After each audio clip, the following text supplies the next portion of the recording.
Ito guys yung PVC thread tool maker. So paano tayo mag-assemble?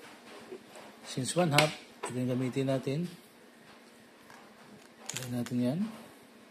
Then 1/2. Yung 1/2 natin. Ito.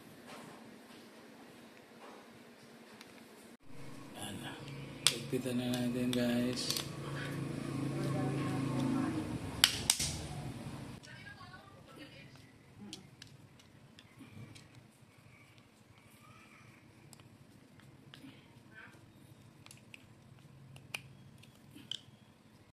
Yun guys, ready to work na ang ating threader. So naipasok natin to sa PVC. Yan, kailangan nakasentro. Tapos push natin ng konti para kumagat. Pag naramdaman natin na kumagat na siya, doon na natin paikutin guys. Yan, ikutin natin hanggang sa lumagpas siya dito sa ngipin. Yan, so tuloy lang natin hanggang mabuo natin yan guys. Ayun.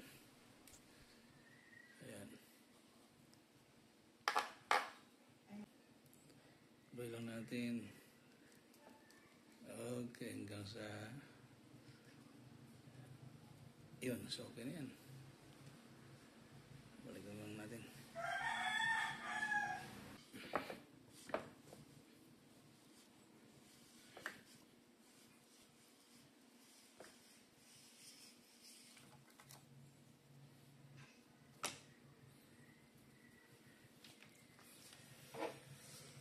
Then, ito guys.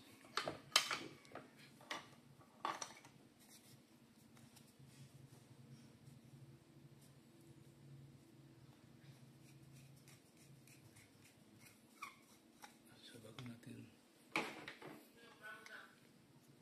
lagyan natin ng tip lang.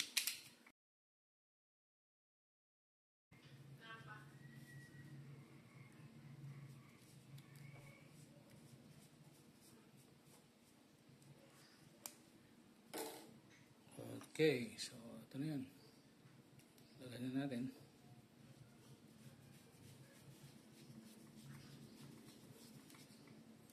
Ayan. So done.